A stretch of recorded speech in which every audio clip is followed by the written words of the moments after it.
O Rottweiler, apesar de ter se prestado a várias funções ao longo de sua história, é reconhecidamente hoje um cão de defesa, um excelente cão de guarda. Mas em virtude da má educação, da completa ignorância sobre as características da raça e do cultivo realmente lamentável de exemplares violentos e que justamente por esse motivo estão fora do padrão da raça, o Rottweiler acabou por adquirir no imaginário de muitas pessoas a representação de um cão violento, descontrolado e mordedor. Mas a realidade é que o Rottweiler é um cão leal, muito afetuoso, muito ligado à família e que não mede esforços para defender aqueles que ama. É realmente um cão fabuloso. E a maior prova disso é a imensa legião de aficionados que a raça vem conquistando por todo o planeta.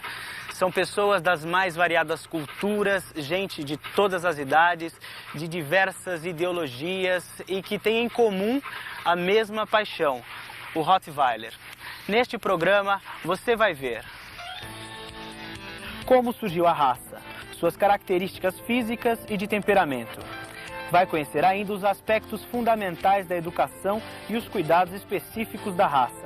E, finalmente, vai ver o Rottweiler em ação em demonstrações de adestramento e de ataque e defesa.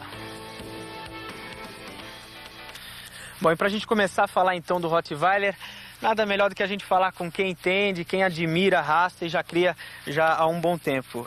Eu estou aqui com o José Francisco Rodrigues, que é membro da APRO, um membro atuante, e vai falar para a gente como é que foi que você começou a lidar com o Rottweiler. Olha, na realidade eu crio cães desde 83 e eu sempre fui apaixonado por cães de grande porte. Então eu procurava um cão com essas qualidades, né? Então eu fui em busca de um canil para adquirir um cão. E ali eu tive meu primeiro contato com a raça Rottweiler. E de cara eu vi que era aquilo que eu queria, né? Um cão que demonstrou um ótimo temperamento, uma agilidade incrível e tá ali. Adquiria. E como começou aqui no Brasil a criação do Rottweiler? Olha, os primeiros Rottweilers surgiram no Brasil na década de 70, com as importações da Alemanha. E daí para frente a raça vem se desenvolvendo. E vem crescendo muito, né? Vem crescendo muito. E como é que você vê o crescimento da raça? Olha, eu acredito que esse crescimento não deve-se ao trabalho da mídia ou modismo, mas sim aos criadores que divulgam essas qualidades desta belíssima raça que é o Rottweiler, né? Tá, e quais são essas qualidades tão apreciadas, né, pelos admiradores do Rottweiler? Olha, em princípio, as pessoas, né, amedrontadas com a violência urbana, procuravam adquirir cães de guarda, né, para se protegerem. E acabaram encontrando no Rottweiler esse temperamento, essa capacidade de trabalho e a obediência. É um temperamento estável, né? Tranquilo, é um temperamento muito estável. E essas vantagens é que fizeram do Rottweiler o que ele é hoje. E por isso que ele se constitui, então, num excelente cão de guarda, né? É claro. Tá? E para quem não sabe, os ancestrais do Rottweiler datam de mais de 2000 anos atrás, com a função de boiadeiros. Mas essa história a gente vai ver um pouco mais de perto agora. O Rottweiler descende de antigo molosso do tipo Mastiff, que exercia a função de boiadeiro na antiga Roma. Este boiadeiro foi utilizado pelas tropas romanas no século I nas expedições de conquista, tendo por função conduzir o gado e guardar os suprimentos durante a noite. Essas tropas alcançam o sul da Alemanha por volta do ano 74 d.C. e lá se instalam. Ali fundam uma cidade que, com o tempo, ascendeu à condição de vila fortificada. Como suas construções mais importantes apresentavam telhas vermelhas, ela passou a ser chamada de Rottwil, Vila Vermelha. Hoje, esta cidade, que se situa no estado de Württemberg, na Alemanha, é chamada de Rottweil. Os romanos são expulsos de lá, mas muitos exemplares de seus cães ali permaneceram. Este local evolui até se constituir num importante centro de criação bovina. Os açougueiros passaram então a valorizar muito o ancestral do Rottweiler, pois ele, além de conduzir o gado, garantia a segurança de seus donos e do dinheiro proveniente dos negócios. Há registros, inclusive, de açougueiros que guardavam o seu dinheiro na coleira dos cães. A cidade continuou crescendo até se tornar um importante centro cultural e de comércio. A procura dos visitantes e comerciantes pelos cães de açougueiro cresceu muito. Os criadores locais passaram então a escolher melhor os seus cães e a efetuar cruzamentos seletivos. O nome, o cão de Rottweil ou Rottweiler, foi-lhes atribuído para distingui-los dos outros, era sinônimo de qualidade. O Rottweiler desempenhou também a função de cão de tração, puxando charretes e conduzindo tambores de leite. Mas isso somente até 1900, quando então foi utilizado para serviços policiais, obtendo excelente desempenho e atraindo a atenção para a raça. Em janeiro de 1907, é fundado o Clube Alemão do Rottweiler, DRK, em Heidelberg, que alia-se à Associação Alemã de Cães Policiais. Desentendimentos internos culminam numa cisão que deu origem a outro clube, o Clube Internacional do Rottweiler, IRK, em abril do mesmo ano. Houve então um grande esforço no sentido de unir as duas associações para fortalecer e melhor orientar o desenvolvimento da raça. Contudo, esta reunião se deu somente em 1921, quando então fundou-se o Clube Geral do Rottweiler, ADRK.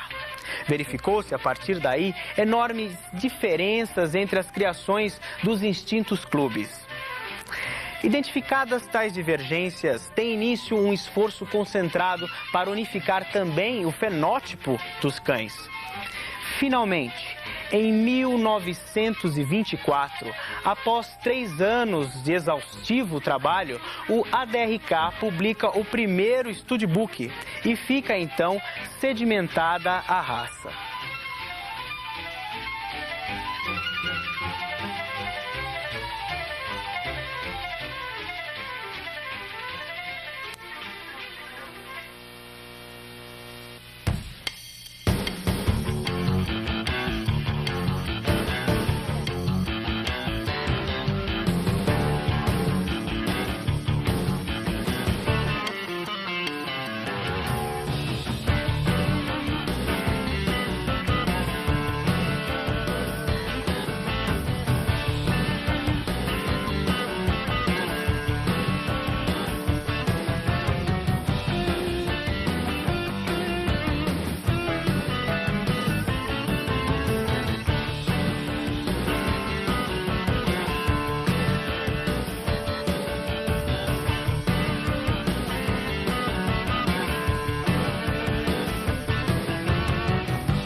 Bom, muitas pessoas têm uma ideia errada do comportamento do Rottweiler.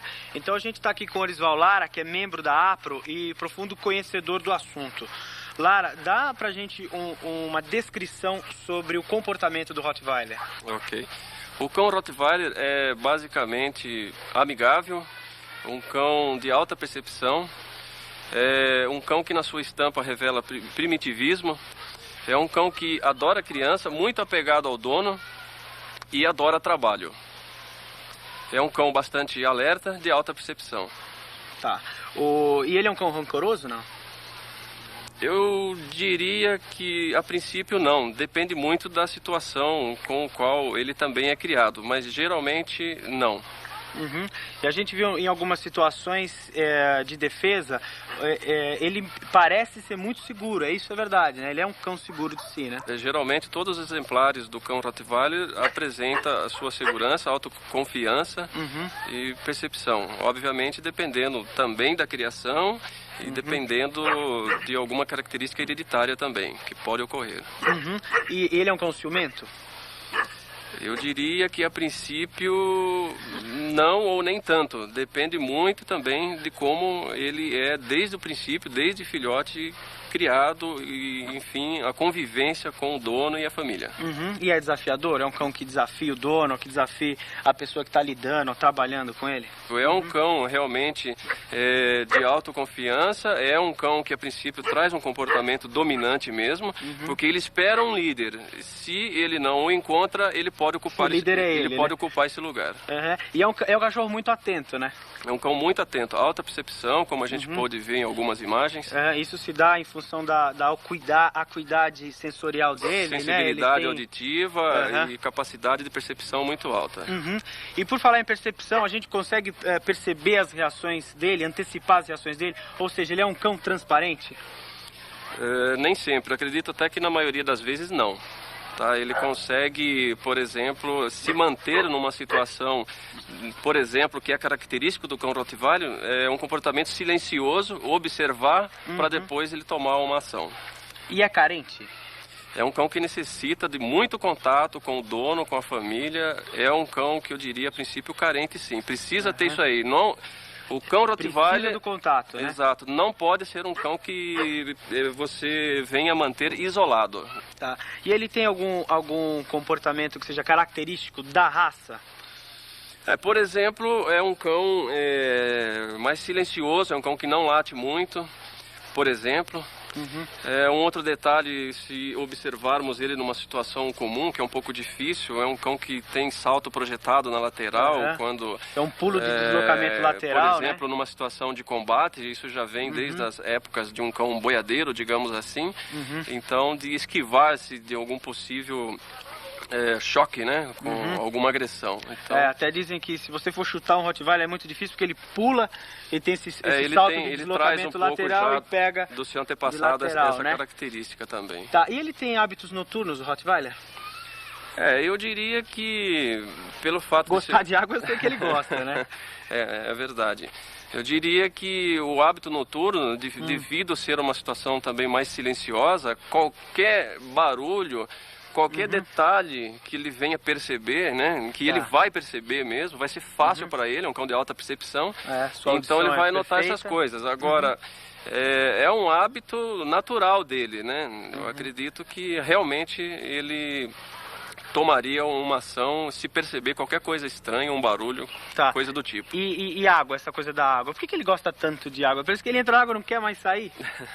É um cão que já vem do teu país de origem, de um local frio, então naturalmente ele aprecia muito o que é úmido, né? Frio, isso ele tem facilidade de adaptação, já o que não acontece com calor excessivo. Tá? Isso é natural do Rottweiler, pela pigmentação também, é um cão escuro, então tudo facilita com relação à umidade. E ele elege alguém da família para ser aquele a quem ele devota uma obediência maior? Eu diria que geralmente ele elege sim uma pessoa, embora ele tenha um bom relacionamento com todos os membros da família, mas há alguém o qual ele vai ter mais afinidade. Há alguém que vai corresponder melhor com ele e ele então naturalmente se daria melhor no sentido ele teria uma certa de trabalho, né? inclusive, exato, com essa pessoa. Tá bom, e desvios de comportamento, como é que eles se dão, por que eles se dão? Olha, basicamente ocorre de duas formas. Primeiro, pode ocorrer um desvio natural hereditário. Muito pouco, mas pode ocorrer. O outro desvio é com relação a um mau trabalho de adestramento, de educação e adestramento, já desde filhote. Pode ocorrer um desvio, sim. E os tipos de desvio? Quais são os mais comuns? Pode, por exemplo, ter um excesso de agressividade e pode, de repente, ser um cão também que apresente um pouco de sensibilidade devido a alguns detalhes que pode ter ocasionado um trauma de infância. Tá bom. Como, por exemplo, algum tipo de agressão, violência, coisas de tal tipo. Tá bom. O Rottweiler, ele não, diferente do que muita gente pensa, ele não é capaz de distinguir quem é amigo e quem não é, né? Então, como é que deve ser a aproximação de alguém perto do proprietário do cão? dentro da residência? Essa ou coisa do abraço, fora? né? Porque muitas vezes já chega falando, gritando alto, fazendo gesto assim, e ele interpreta aquilo como... Toda aproximação tem que ser calma e tranquila e o mais natural possível. Tá. Tá? Nada com gestos assim que venha esboçar uma certa agressividade que o cão pode encarar assim, principalmente quando está aproximando do seu dono, porque ele tem um instinto já de defesa, inclusive de defender o seu dono também. Tá. E diante de tudo isso, então, pra gente fechar, quais são as qualidades que o dono deve ter para lidar com o Rottweiler? O proprietário, consequentemente, também tem que ser uma pessoa calma e tranquila, transmitir firmeza para ter um bom controle com o seu Rottweiler. Tá, fundamental então é ele ter equilíbrio para poder passar isso pro cachorro, pro Rottweiler. A gente diz isso porque, na realidade, uma pessoa nervosa, instável, que perde a paciência e que vai tomar atitudes que não correspondem, tipo agredir o cão ou falar de forma muito ríspida com o cão, não pode exigir tranquilidade e calma do cão, sendo que ela mesma não tem digamos, essas condições, né? Tá, então, equilíbrio. Equilíbrio, muito importante.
Bom, nós estamos aqui com o médico veterinário radiologista, o Edgar Sommer.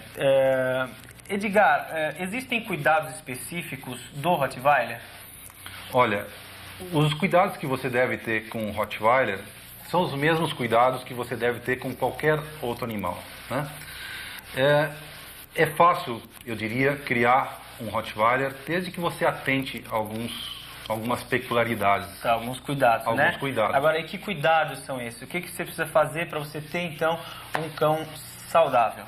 Eu acho que a gente sempre tem que recorrer a um profissional da área, que é o médico veterinário, né? No consultório, na clínica, no hospital veterinário, esses profissionais, eles vão tratar de tirar os vermes desse animal, vão vacinar esse animal, vão prescrever uma alimentação adequada para esse animal.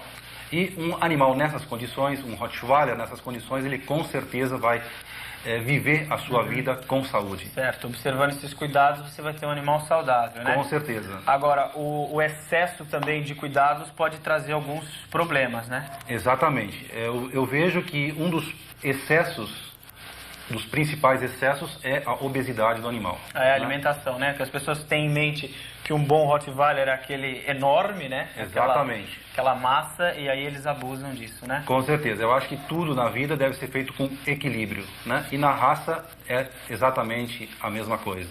E displasia? O que é displasia? Explica aí pro pessoal de casa, né? Um problema tão recorrente, as pessoas falam muito do problema da displasia, né? E o que vem a ser isso? O problema da displasia é uma má formação e ela se baseia... Você tem que imaginar que na articulação coxo-femoral nós temos uma estrutura côncava, que é a cavidade acetabular, e nela, então, é encaixada uma estrutura esférica, né? Redonda, arredondada, que é a cabeça do fêmur. Né? E a cabeça do fêmur, então, trabalha dentro da cavidade acetabular dessa forma. Na displasia, o que nós temos é um desencaixe da cabeça do fêmur. Né? Então, em vez da cabeça trabalhar dentro, encaixada, ela trabalha desencaixada. Então, a gente está vendo as radiografias. E a olho nu, como é que eu posso identificar uma displasia no meu cão? Olha, muitas vezes você não vai perceber que o seu animal é displásico. Mas uma das características, e que é comentado por muito proprietário, é que o animal tem um andar um pouco cambaleante. O animal rebola. Né? Tá, e isso provoca dores, na verdade, né? Esse problema, além de ter instabilidade articular, que dá esse caminhar cambaleante, rebolado, ele pode provocar dor. Não é uma obrigatoriedade. Tanto é que muitos animais são muito displásicos e não tem dor. E o proprietário nem imagina que o cão dele... Exatamente. Então, o proprietário sai do raio-x arrasado, porque ele jamais poderia imaginar que seu cachorro fosse displásico. E muitas vezes esses animais são severamente displásicos. Tá. Então, tem cura a displasia? Radiograficamente, o animal vai ser sempre displásico. Né? Quando a gente fala em cura, a gente tem que imaginar que a partir do momento que ele tem displasia, e isso é constatado definitivamente através do raio-x, que existem algumas possibilidades terapêuticas, né? Através a um tratamento. Intervenções cirúrgicas. E intervenções cirúrgicas também podem ser algumas possibilidades. Podem ser utilizadas. E uma vez que não tem cura, como você pode se prevenir para você não ser surpreendido com a displasia? Você comprou um cachorro, como é que você pode ter certeza, né, que um cachorro não tem problema? Certeza você nunca vai ter. Né? Você nunca vai ter uma garantia de 100%. Nunca. Não.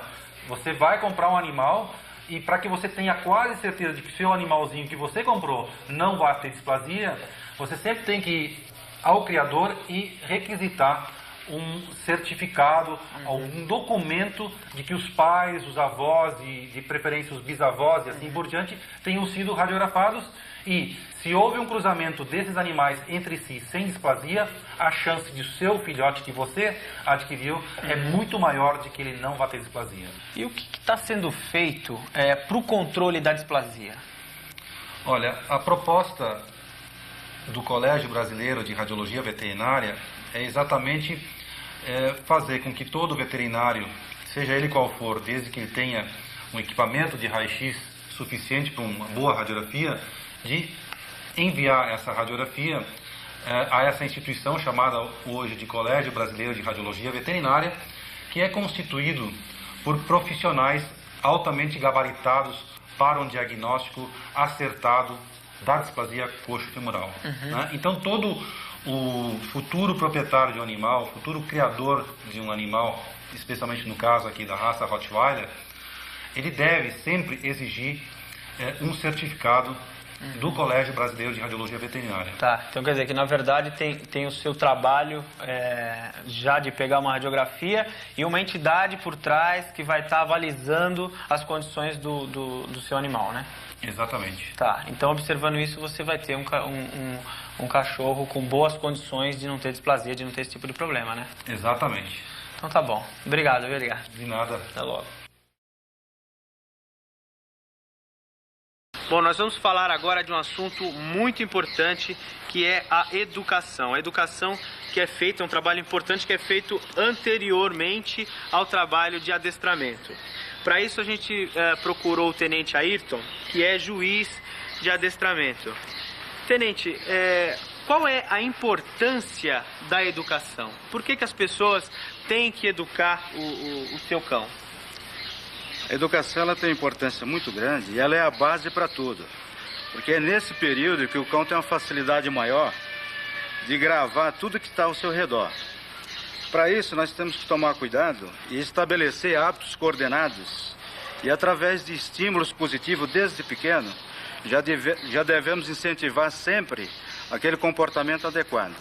E comportamentos inadequados, nós já devemos extinguir para que isso no futuro não dê trabalho para o adestramento.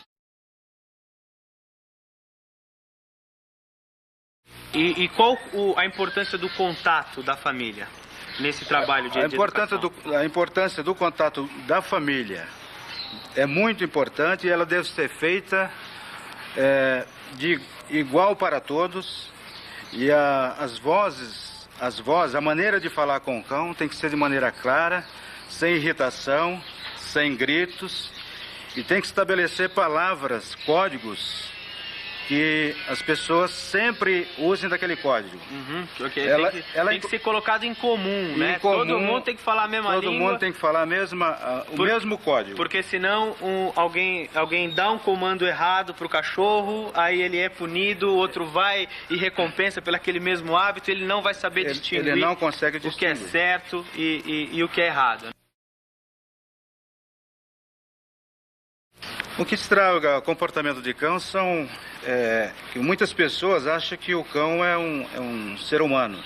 E na verdade ele acham que ele pensa como ser humano. E na verdade ele tem uma inteligência animal, né? E ele tem instinto, entendeu?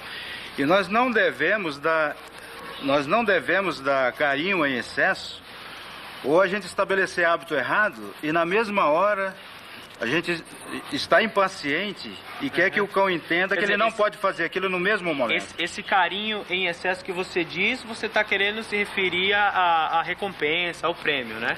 A recompensa, a princípio, ela deve ser através de voz, através de uma passada na mão próximo ao ouvido, que o cão gosta, no dorso, pode ser no peito. Certo. Isso que tem que ser o contato com a mão. Tá.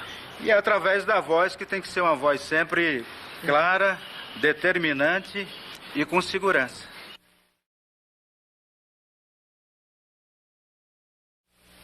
Desde cedo você já começa a dar o comando de não, para o cão entender que tudo que for errado, que foi inadequado, ele recebe esse não. Esse não deve ser como muitas pessoas fazem. E se enganam pensar que ficam repetindo o comando, o que só vai irritar o ouvido do cão, ele terá dificuldade de entender. Então esse não tem que ser um não claro, objetivo e determinante. E tem que ser acompanhado de algum outro estímulo também, né? Sim. Vamos supor que ele faça algum estímulo errado, que você não queira, como é pular, você dá o comando de não. Então eu falaria, não, Chuck. Na mesma hora que ele entendeu... Chuck é o nome do cachorro aqui, não é um comando. Na mesma hora que o Chuck, que é este cão de 7 meses, entendeu que ele está errado, o que eu faço? Como ele é filhote e já é educado com métodos especiais, eu jamais vou puxá-lo pela guia. Sei. Eu simplesmente, através de um objeto, que inclusive desperta nele o instinto de caça, presa, eu já vou desviar esta atenção, olha, e vou dar o objeto para ele brincar. Tá. O que acontece? Ao mesmo tempo eu vou agradá-lo, vou brincar com ele e estou adquirindo a confiança do cão também. Você está estabelecendo um vínculo de amizade. De amizade. Eu continuo passando a mão nele, olha. E ele naturalmente, ele aceita que eu pegue no objeto que está na boca dele. Então eu começo desde de novo. Ok, você está estabelecendo então o vínculo de amizade. Isso. Tá.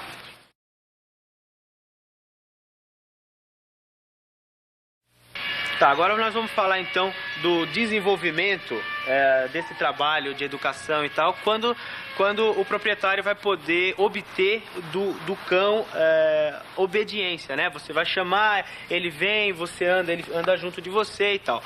Como é que a gente trabalha o cachorro agora? Por exemplo, para andar junto. Bom, nesta primeira fase da educação, você não tem que ficar preocupado com o cão andar junto. Não tem que ficar preocupado. A principal preocupação é que o cão venha até você sempre que você chame. Certo. E que ele de fato venha com prazer. Não pode acontecer de você chamar o cão e o cão não vir. Enquanto ele não... Quando você chamar alguma vez que ele não vir, é porque ainda não houve uma interação entre você e o cão. Então você tem que continuar através de brincadeiras, e até de alimentação, de estímulo através de som.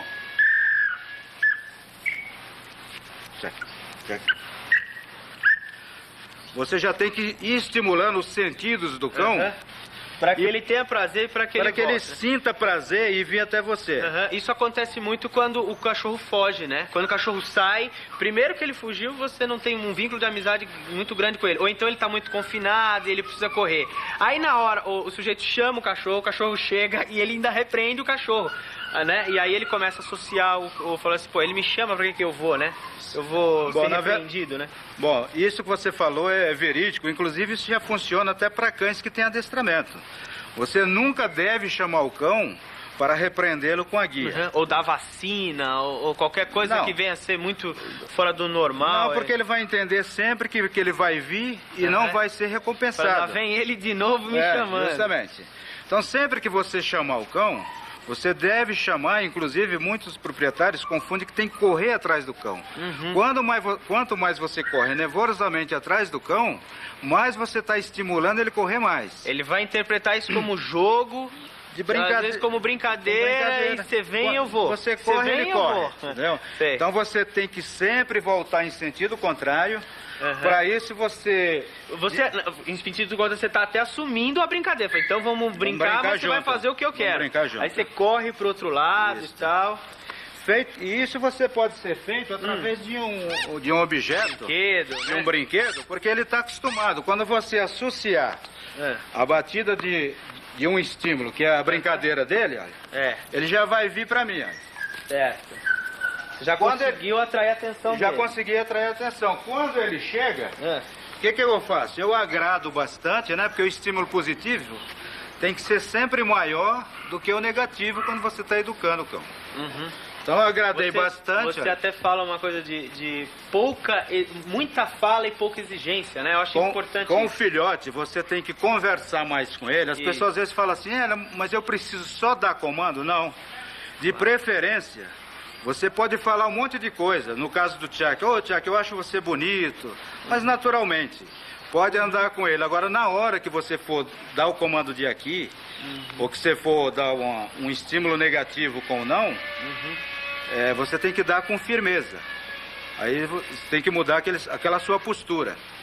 Porque todo o controle do proprietário sobre o cão está na voz de comando, que tem que ser clara, curta e determinante. E também na postura dele frente ao cão.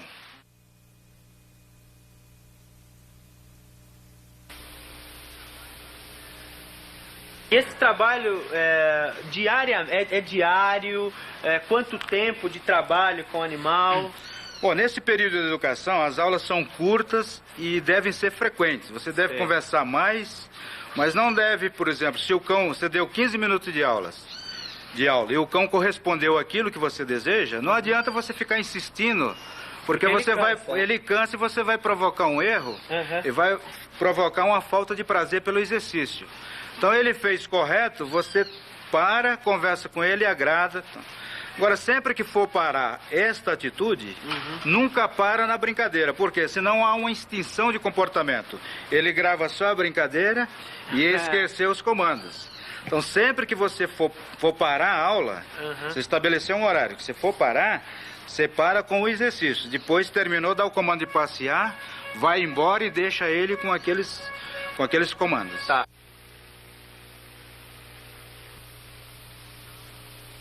São as possíveis causas desse tipo de comportamento no cão, dele desafiar o dono. E o que é que a gente pode fazer, né?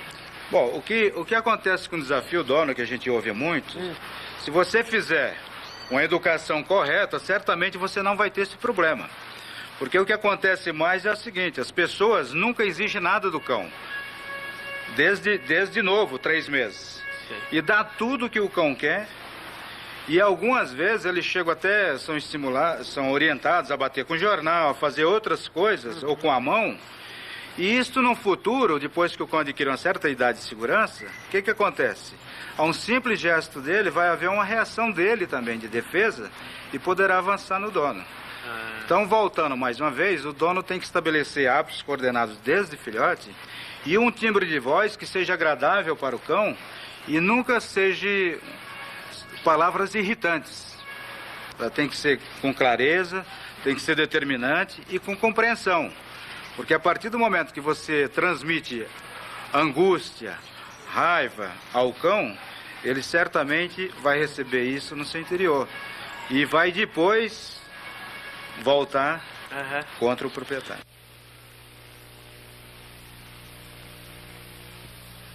E quando o cachorro pula, né? A gente falou aí do cachorro pulando. Quando ele pula, primeiro, por que ele pula, né? E como é que a gente pode eliminar esse hábito dele? Bom, ele pula porque geralmente o dono, quando vai falar com o cão, ele já vem, meu filho, vem batendo no peito. Quando ele bate no peito, o cão, que tem um ouvido sensível, e ele fala várias vezes, o cão já tende a pular nele. Quando pulou, ele abraça e agrada, ou beija o cão. Chega mais próximo para ouvir. Do ouvido, isso, tá. E beija o cão. Então o que acontece? O cão já estabeleceu aquele hábito, e depois fica difícil de tirar. O que eu aconselho é o seguinte, existem várias maneiras de você brincar com o cão, como já mostrei a bola, correr. Agora você tem que fazer o seguinte, desde novo, já acostumar o cão, sempre agradando, falando o nome dele, agradando próximo do ouvido, no dorso, no peito, entendeu? Isso são fórmulas de agrado. Você vê que ele se sente bem, olha, qual é a tendência dele, olha. Então eu tenho que acostumá-lo desta maneira.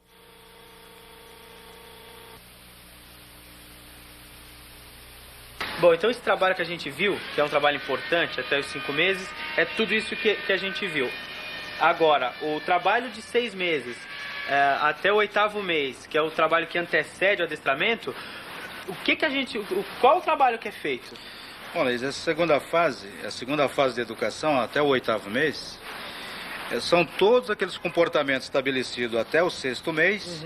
Continua, é um reforço? Continua esse reforço e nós vamos acrescentar o quê? O exercício de andar junto e do cão senta. Ao comando de senta, ele deverá sentar. E também as formas de agrado, que é ele dá a pata e a outra pata, que ele vai se sentir bem. Isso tudo ainda é um estímulo, né? Porque o adestramento mesmo é só de 8 meses. Aí é que tem a exigência. A partir do 8º mês é que de fato você começa a exigir mais do cão, porque ele já está formado, dentição, estrutura óssea também já comporta uma certa exigência. E está na fase de imprint, onde ele vai aprender exatamente o que você quis dizer, com tudo aquilo que você falou antes. Porque o proprietário do cão, ele tem a impressão seguinte, que a quantidade de exercício que o cão faz é que o faz mais obediente. E na verdade não é. Nesta idade aqui, ele tem uma quantidade menor de exercícios, mas que tem que ser exercícios que tenham ficado firmes na sua memória e que vai facilitar para o adestramento futuro. Tá bom. Então, o cachorro dos 6 aos 7. Do 6 ao 8º mês.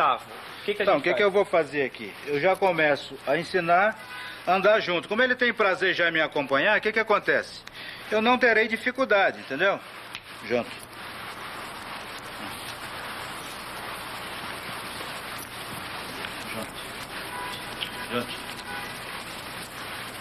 Agora, o que eu vou fazer aqui? Como eu já andei um pouco com o cão, se ele sentar, tudo bem. Se ele não sentar, eu simplesmente agrado, dou o comando de senta. Fica. Senta, fica. Senta e fica.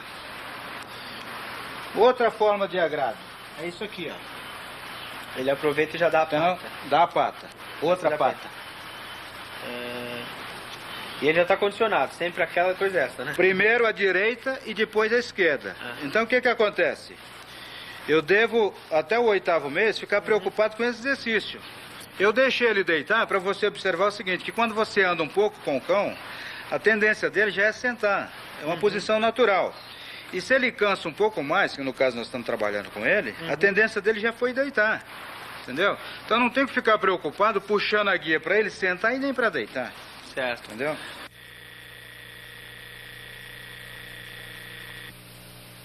O cão, mesmo o cão adestrado, deve existir um elo entre dono e cão, sempre através da guia do seu enforcador.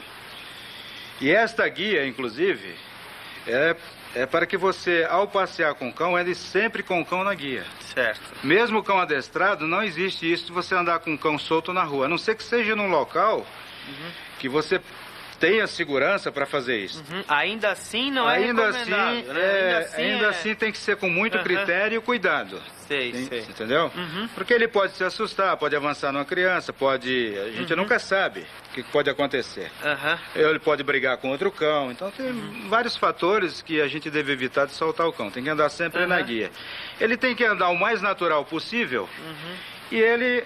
Ao andar na rua, você tem que acostumar com outros cães, tem que acostumar com pessoas. E se por acaso ele manifestar manifestar agressão, você tem que sempre dar o comando de não e passar naturalmente. Porque o que muito dono faz é o seguinte, ele vai andando, o cão late para uma pessoa, ele fala não, só que ao mesmo tempo ele fala não. Quer dizer, essas 4 passadas de mão que ele deu no dorso do cão, é mais forte do que o comando não que ele deu. Sei. E também a postura do dono, porque às vezes ele está passando com um cachorro, ele vê um outro cachorro, ele já teme que ali possa surgir uma briga, e aí ele já começa e tal, e aí estimula o cachorro, é exatamente o contrário, Exatamente o contrário. Tá. Exatamente o então contrário. Você tem que ter equilíbrio para sair com o seu cachorro, tem né? que ter equilíbrio e equilíbrio e calma, né? E firmeza no comando. O cão, na hora que não pode pegar a pessoa que, na verdade, ele quer avançar, ao puxar a guia contra, alguns cães, dependendo do temperamento, poderá voltar e avançando para então tem que ter muita prudência e muita observação também, tem que ter muito critério nesse tipo de treinamento. Tá bom. Obrigado, tenente. Prazer foi meu.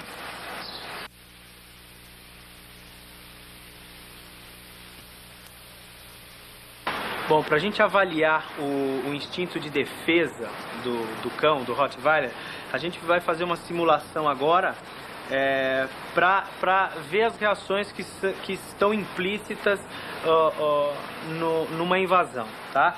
Esse cachorro é aquele que não tem preparo para isso, né? Ele não foi adestrado para isso, ele não tem adestramento, né? Não, você vê que ele tá... Esse cão ele só tem educação, ele nunca foi estimulado a nenhum instinto de defesa seu, né? E tudo que vai ser feito agora são coisas naturais. Próprias da raça.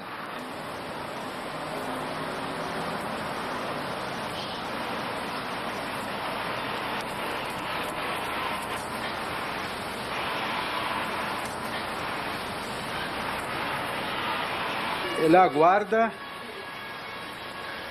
e depois, conforme a reação estranha, é que ele passa a latir.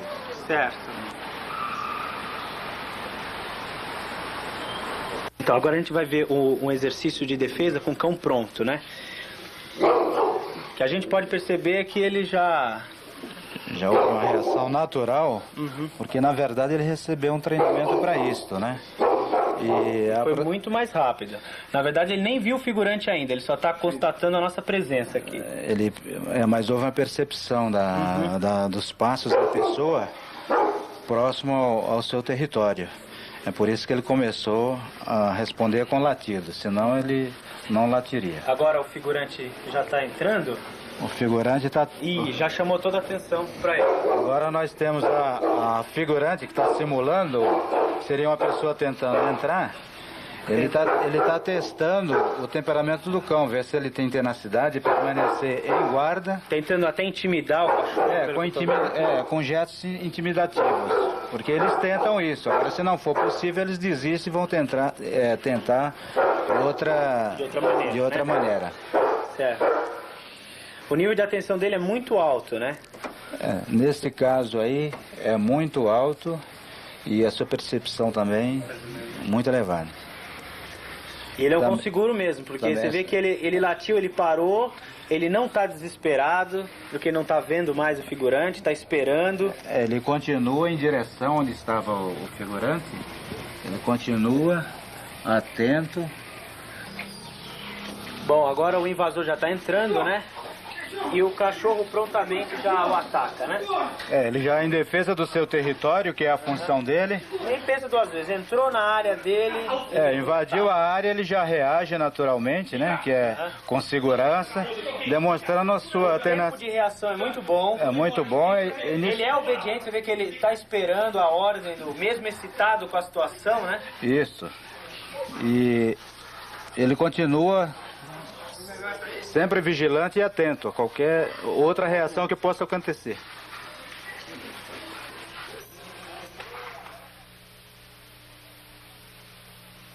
Bom, vamos dar uma olhada então na ação do Rottweiler no carro, né?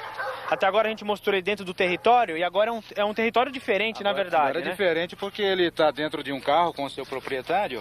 E o meliante vem vindo. Poderá ser em qualquer lugar. Nós temos um suposto meliante já se aproximando, mexendo, porque é uma senhorita. E nesse momento já tá atento, cachorro. ele está atento e vem o seu instinto de defesa. Ele não deixa a aproximação do meliante. E qual é o resultado? É que ele não consegue o seu intento e já saiu fora da... O meliante saiu e ele continua ali procurando esse encontro. Ele continua atento em defesa do seu proprietário. Tá bom, um excelente trabalho de guarda aí do Rottweiler. Bom, tenente, o que a gente vai ver agora? Bom, nós temos aí um caminhão de carga rápida, e nós observamos aí que o motorista, ele está com o cão Rottweiler em guarda esta carga. Nesse momento ele chega na traseira do carro, tá mexendo ali, descarregando. Está tentando descarregar quando o meliante chega e tenta assaltá-lo. Ok. Nós vamos observar que o cão é pego de surpresa. E o cachorro vem, pega. O cachorro vem e defende o motorista. Defende prontamente, né? Aí, diante do comando, ele para. Diante do comando, que isso é uma necessidade, ele larga e permanece no local aguardando outro comando. Tá.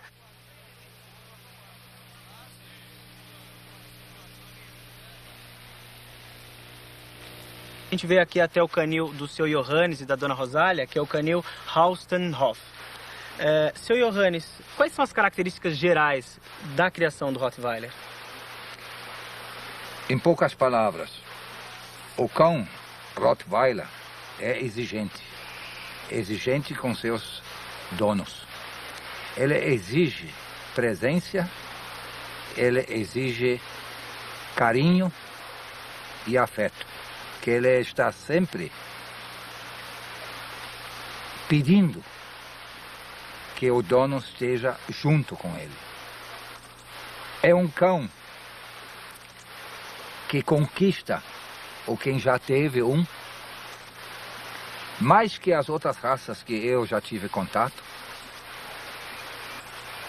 porque além de ser um cão que te acompanha, ele é um grande defensor seu, porque ele adotou você. Ele acha que você é propriedade dele e ele não vai deixar botar mão em você. Sem ensinamento, sem grandes adestramentos. O que mais te toca na raça? O que ela te devolve? O que ela ensina para você também? Põe paixão nisso aí, porque eu vou lhe dizer, o que me apaixona é a fidelidade. É a fidelidade. É um cão fiel. Fiel ao extremo. Ao extremo. Tá bom. Obrigado, Johannes. Obrigado para você, Rosália. E vamos continuando.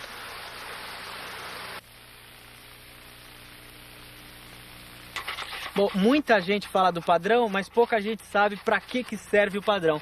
Para que serve o padrão? Olha, na realidade, todas as raças têm o seu padrão. E esse padrão foi criado a partir da seleção dos cães que eles achavam na época que seria o cão ideal. Tá, então né? eles perseguem algumas características. É claro. Qual é a função do Rottweiler? É um cão molosso, um cão de trabalho, um cão de guarda. Então essas são as características do Rottweiler. E esse padrão da raça serve de parâmetro para os criadores. Porque os criadores, eles têm que buscar a maior proximidade desse padrão para que a sua criação esteja próximo desse cão ideal. Certo, para não ter um desvirtuamento, então, da raça, É né? claro, lógico. Então tá, então a gente vai dar uma olhada agora no padrão da raça. A aparência geral do Rottweiler revela rusticidade. Ele possui uma estrutura robusta, compacta e de proporções corretas, que denota força e resistência. Tudo isso aliado à sua altivez e nobreza características. É autoconfiante no seu proceder, atento a tudo. Seu olhar sereno indica boa índole. O Rottweiler é um cão de porte médio para grande. Sua altura ideal, medida da cernelha, que é o final do pescoço ao solo, é de 65 a 66 centímetros para os machos e de 60 a 61 centímetros para as fêmeas. A relação entre altura e comprimento é de 9:10. Então, um cão com 66 centímetros de altura deve ter aproximadamente 75 centímetros do osso do peito ao final da garupa. O peso médio do Rottweiler é de 50 quilos para os machos e de 42 quilos para as fêmeas. Possui pelo e subpelo. O pelo exterior é rijo, de comprimento médio, tosco, liso, denso e assentado. O subpelo é mais curto, não deve ser aparente através da pelagem externa. Esta combinação de pelos é essencial para a adaptação às condições de chuva, frio e intempéries diversas. O Rottweiler é preto com marcações bem definidas na cor ferrugem, localizadas nas faces, focinho, garganta, peito e pernas, bem como acima dos olhos e sob a raiz da cauda. Deve-se reconhecer o macho ou a fêmea apenas pela observação da cabeça e sua expressão, nitidamente máscula e viril no caso dos machos e suave e feminina nas fêmeas. A cabeça é de comprimento médio, larga entre as orelhas. A linha do crânio, vista de perfil, é levemente arqueada. O osso da bochecha e o estope, que é a depressão entre os olhos e o focinho, são proeminentes e bem marcados. As orelhas são triangulares, médias, separadas e altas. Sua inserção se dá no alto da cabeça. São voltadas para a frente e caídas sobre as faces, dando a impressão de um crânio maior. Os olhos do Rottweiler são amendoados e de tamanho médio, salientes e expressivos. São marrom escuros, com pálpebras bem ajustadas. O focinho é curto e largo, mas não em demasia para não quebrar a harmonia natural de sua cabeça. Lábios pretos, ajustados aos maxilares, comissura labial fechada, gengivas escuras. A dentição é completa, com 42 dentes, fortes e bem constituídos. Os incisivos superiores encaixam-se perfeitamente aos inferiores, em tesoura. O pescoço deve ser largo, forte, sem barbelas ou peles soltas. O dorso deve ser curto, reto e firme, de maneira que a força traseira possa ser transferida para a frente com perfeição e rapidez. A garupa é larga, de comprimento médio, ligeiramente arredondada, nem plana nem muito caída. O peito é largo e profundo, mais ou menos metade da altura da cernelha. O antepeito deve ser pronunciado e ombro bem situado. As costelas devem ser arqueadas. Os membros anteriores são fortes, retos e moderadamente afastados. Braços bem ajustados, trabalhando rente ao tórax, sem encostar. Antebraços desenvolvidos e musculosos. Vistos de lado, os antebraços são retos. Coxas relativamente longas e bem musculadas. Pernas longas, vigorosas, fortes, largamente musculadas. Vistos por trás, os membros são retos e moderadamente afastados. Em esteio natural, a coxa forma um ângulo obtuso com a garupa e com a perna, assim como a perna com o jarrete. Os pés são redondos, bem fechados para uma boa movimentação.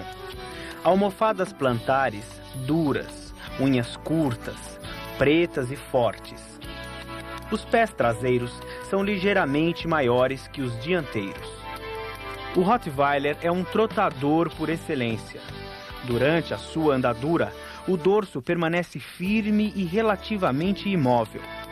A evolução da movimentação é harmônica, segura, forte e desembaraçada, com um bom alcance de passada.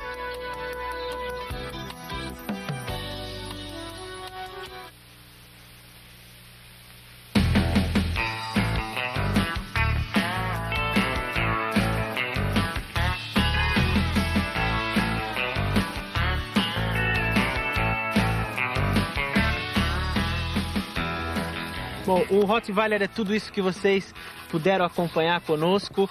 É um cão leal, um cão amigo de toda a família, um cão sempre pronto a defender a todos aqueles que ama. Francisco, quais são as responsabilidades de alguém que tem um cão como esse?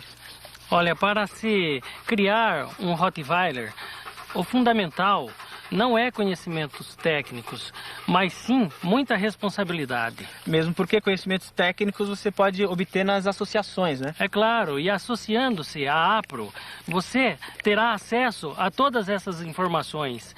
E, além disso, poderá fazer disso um grande lazer, podendo, inclusive, participar de exposições, provas de adestramento, palestras, seminários e, sobretudo, o convívio com esses criadores aficionados pela raça. Bom, então até o próximo programa, onde a gente vai continuar a conhecer melhor o mundo fascinante dos cães.